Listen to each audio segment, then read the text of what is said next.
से जूझने के लिए उन लोगों को तैयार और ट्रेंड किया जाता है। और नए नए इक्विपमेंट की बात है, आज हरियाणा सरकार ने अभी टेंडर लगाकर इसी फाइनेंशियल ईयर के अंदर 250 करोड़ के नए इक्विपमेंट, जो बड़ी बड़ी इमारतें हैं उसके लिए 104 मंजिल तक जा सकें, ऐसी लिफ्टें 90 मंजिल तक जा सकें, ऐसी क्रेन्स और डिफरेंट तरीके के आग के अंदर वो एक ऐसा सूट पहनकर कि जिससे कि किसी भी वर्कर को कोई हानि ना हो, और रोबोटिक तरीके से हम फायर फाइटिंग पर काबू पा सकें, और अन्य अन्य जो इक्विपमेंट्स है वो खरीदने का काम हरियाणा की सरकार कर रही है। और इसमें रेगुलर परिवर्तन करने का काम हम लोग करते रहते हैं। और मैं समझता हूं कि हरियाणा का जो आपदा प्रबंधन विभाग है बहुत चाक चौबंद है। हमने अनेकों बिल्डिंग, नई फायर ब्रिगेड की गाड़ियां, एक बहुत बड़ी लंबी सूची लिस्ट है जिसे कि हम सैकड़ों करोड़ की लागत से नए प्रिक्योर करने का काम कर रहे हैं। विपुल जी, आपने इक्विपमेंट की बात की, लेकिन जो विभाग आपदा से लड़ने के लिए ही बना था वो बचा नहीं पाए, जैसा कि हमने जिक्र किया यहाँ पर इस ताजा घटना का। आपको नहीं लगता कि इक्विपमेंट से ज्यादा यहाँ पर संवेदनशील होना चाहिए? इसके अलावा ट्रेनिंग की ज्यादा आवश्यकता है। मैंने वही कहा ना कि वो कोई पर्टिकुलर चीज के लिए उन लोगों को इक्विप नहीं किया जाता।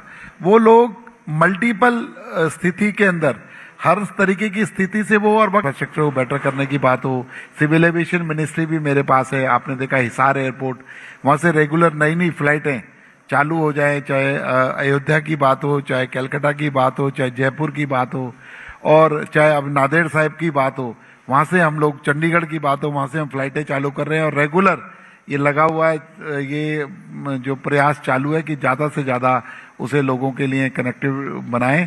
तो मैं समझता हूं कि सभी और ध्यान है, और आप देखेंगे कि आने वाले कुछ दिनों में उसके बड़े रिजल्ट आपको देखने को मिलेंगे। क्योंकि सिविल एविएशन मंत्रालय भी आपके पास है, और आपने देखा कि किस तरीके से हालिया दिनों में बहुत सारी ऐसी घटनाएं भी हुई हैं, हादसे हुए हैं, विमान हादसे।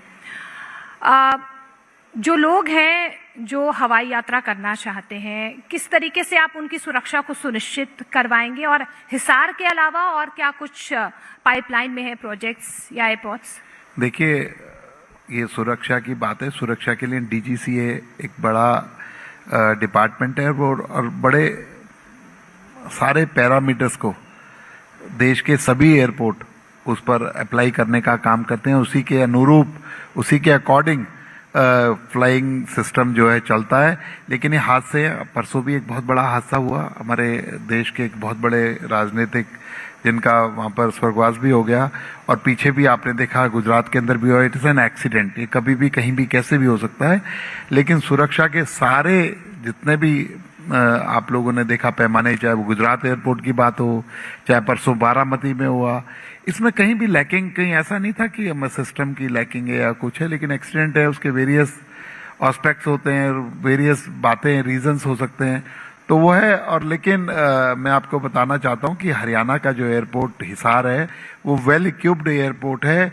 चाहे हमारा भिवानी का एयरपोर्ट हो, चाहे हमारा आने वाले दिनों में अंबाला का एयरपोर्ट हो, चाहे करनाल की एयर स्ट्रिप हो, चाहे पंचकुला की एयर स्ट्रिप हो, सभी पर जितने भी उपकरण हैं, जितने भी नॉर्म्स है, सभी को लागू किया गया है। और हम आने वाले दिनों में एयर टैक्सी चलाने का काम, हेलीकॉप्टर की सेवा से, चाहे हमारे जो देवी देवताओं के प्रमुख स्थान है, चाहे सालासर की बात हो, चाहे बालाजी की बात हो, वहां पर हम लोग हेली सेवा चलाने की बात कर रहे हैं।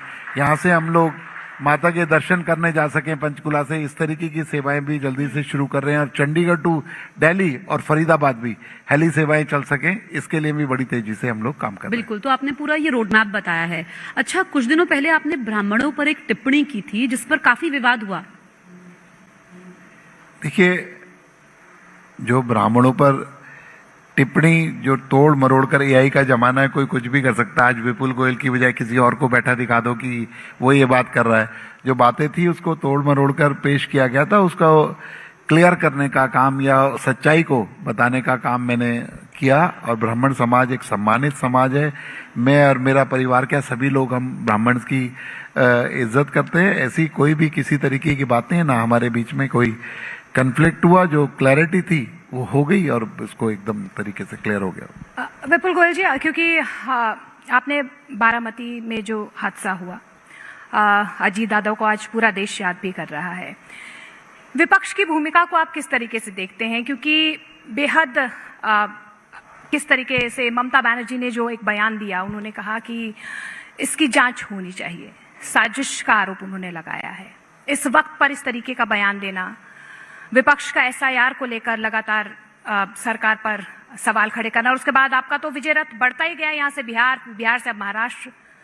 आप इन बयानों को किस तरीके से देखते हैं? देखिए, विपक्ष की तो बात क्या करें, अगर वो ठीक काम करें तो,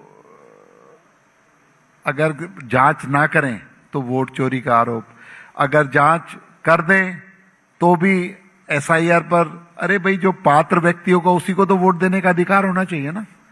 जो व्यक्ति भारत का नागरिक होगा उसको ही वोट देने का अधिकार होना चाहिए ना। और एसआईआर कोई भारतीय जनता पार्टी ने लागू नहीं की, ये सन 1952 से एसआईआर का जो इंस्पेक्शन होता रहा है, पिछले कुछ सालों के अंदर नहीं हुआ तो उसको दुरुस्त करने का काम भारतीय जनता पार्टी की सरकार कर रही है। और रही इनके बयानों की बातें, तो विपक्ष के बयानों की तो बात ही क्या कहनी है। आप मतलब इस स्थिति में ये बात कहना कि इसमें कोई साजिश नजर आती है, कितना गैर जिम्मेदाराना बयान है कि एक्सीडेंट के अंदर तो अभी जो गुजरात के अंदर एक्सीडेंट हुआ उसमें भी कोई साजिश थी क्या। मतलब इस तरीके की बातें इतने जिम्मेदाराना पद पर बैठकर, और जब इनके कोल्यूशन, इनके जो फेस है, इनके नेता हैं, वही जब ऐसी बात कहते हैं हरियाणा की जनता, उन्होंने हरियाणा की सरकार पर या हरियाणा के सिस्टम पर आरोप नहीं लगाया, उन्होंने हरियाणा की 2,80,00,000 जनता पर उन्हें झूठा करार देने का आरोप लगाया। और जनता अच्छे तरीके से जानती है। और एक एक बात का BLA 2 ने जब जवाब दिया, सारी बातें, सारे रिजल्ट सामने आए, तो वो लोग छोड़ भागे, कोई चर्चा नहीं करते। अगर उनको ऐसा ही लग रहा है तो वो कोर्ट के अंदर जाते, अपनी बातों को कहते, वहां पर नहीं जाएंगे। आज विधानसभा के अंदर बात हुई, जब इस पर चर्चा कराई गई वोट चोरी पर, कि वोट चोरी पर चर्चा, या क्योंकि जब हरियाणा के अंदर, हरियाणा पर आप आरोप लगा रहे हो, जब चर्चा करते हैं तो वो जवाब सुनने को तैयार नहीं, चर्चा में भाग लेने को तैयार नहीं है, सिर्फ आरोप लगाया और चले गए। वो एक गैर जिम्मेदाराना और अलोकतांत्रिक व्यवहार आज विपक्ष का है। कोई भी सकारात्मक भूमिका, अभी परसों तरसों माननीय मुख्यमंत्री जी ने सभी विपक्ष के विधायकों को भी आमंत्रित किया कि बजट पे चर्चा करो, कोई बात हमसे छूट जाए आप हमें सुझाव दीजिए, आप बताइए कि बजट को कैसे बेटर किया जाए, कैसे सर्वस्पर्शी किया जाए। आप बाद में माइक लेकर बोलते हुए फिरोगे भी ये नहीं किया, आप अभी बता दीजिए, हम उसे सम्मिलित कर लेंगे। लेकिन एक भी विधायक विपक्ष का वहां पर नहीं आया, एक ने भी सुझाव नहीं दिया। और आप देखेंगे जिस दिन बजट आएगा उस दिन आप लोगों के चैनल पर बैठकर लंबी लंबी बातें करने का काम करेंगे। ये ढोंग करते हैं, ये काम नहीं करते, ये कोई सकारात्मकता नहीं है, ये सिर्फ ढोंग और दिखावा करने का काम हमारे विपक्ष के लोग पर ये करते मुद्दा हैं। हमेशा उठता है। विपुल जी, आप कहते हैं कि जो जी राम जी योजना है वो मनरेगा से बेहतर है। विपक्ष ये कह रहा है कि 8 लाख मनरेगा मजदूर पंजीकृत है, जिसमें से 2100 को ही 100 दिन का रोजगार मिला।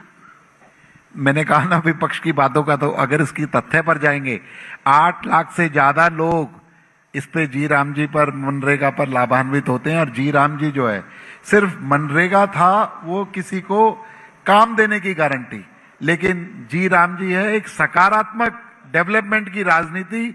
आज जी राम जी के तहत गांवों का समुचित विकास हो सके, उसमें एसेट क्रिएशन हो सके, उसका एक विकास, एक प्रोग्रेसिव डेवलपमेंट वहां पर हो सके, जी राम जी को इसलिए किया गया। और 100 दिन नहीं, 125 दिन करने का काम माने प्रधानमंत्री जी ने इसके अमेंडमेंट के अंदर किया है। लेकिन उस बात को समझने को तैयार नहीं है, वो सिर्फ बहकाना, भड़काना, उल्टी सीधी बातें करना। और जब तथ्य पर कहेंगे जी राम जी पर डिबेट करो, तो डिबेट करने को तैयार नहीं थे। माननीय मुख्यमंत्री जी राम जी पर जवाब दे रहे थे, विपक्ष उठकर भाग गया, सारा का सारा चला गया। नहीं, हमने तो आरोप लगाए थे, लिखकर भेज देना।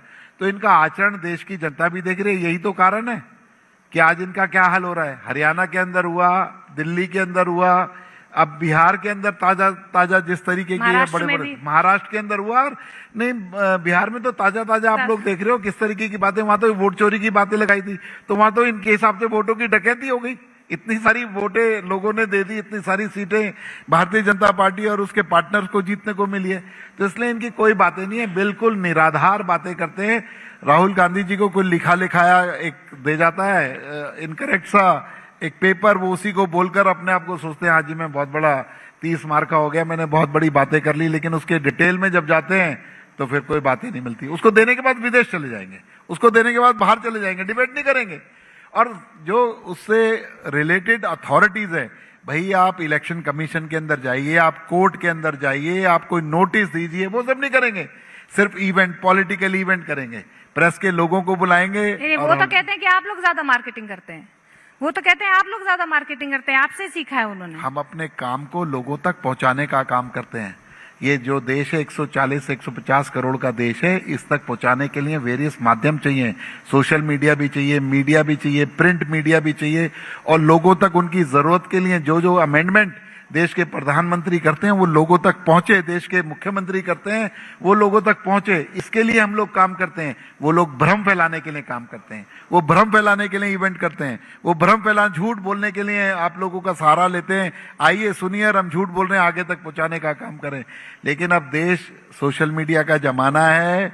आज की डेट में इंफॉर्मेशन कोई ज्यादा लंबी बात नहीं है कि एक अंतर्देशीय पत्र जाएगा और 2 महीने में पहुंचेगा, किसी को पता लगेगा। 2 मिनट में ही लोग देख लेते हैं अपने फोन पर और एनालाइज कर लेते हैं कि कौन झूठ बोल रहा है, कौन सच बोल रहा है। तो इसलिए उसी का परिणाम है। लोकतंत्र के अंदर तो पैमाना वोट है।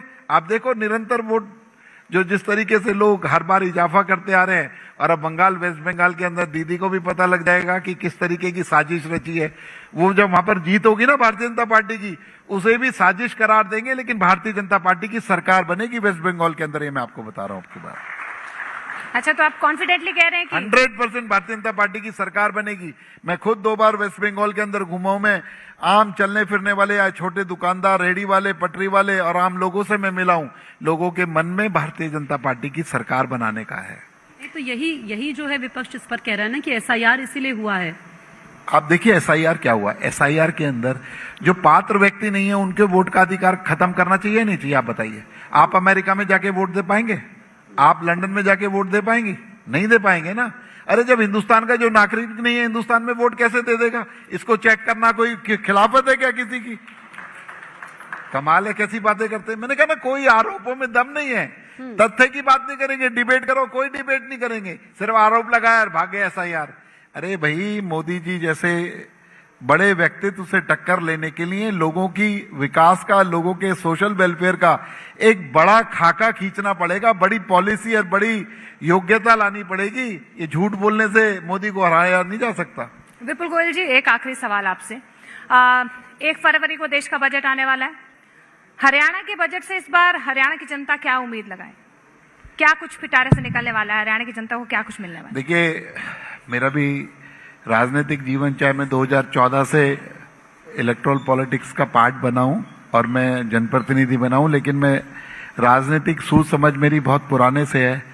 लेकिन इतने बड़े नंबर पर, इतने बड़े लोगों को, इतने बड़े वर्टिकल और इतने बड़े सेगमेंट को जो छूने का काम माननीय मुख्यमंत्री नायब सैनी जी ने किया, मैं उनका धन्यवाद भी करूंगा। हर सेगमेंट के लोगों को, हरियाणा के लोगों को जा जाकर पूछने का, उनका फीडबैक लेने का काम किया है। और अभी परसों तक का आंकड़ा था 9000 से ज्यादा सजेशंस उन्होंने कलेक्ट करने का काम किया।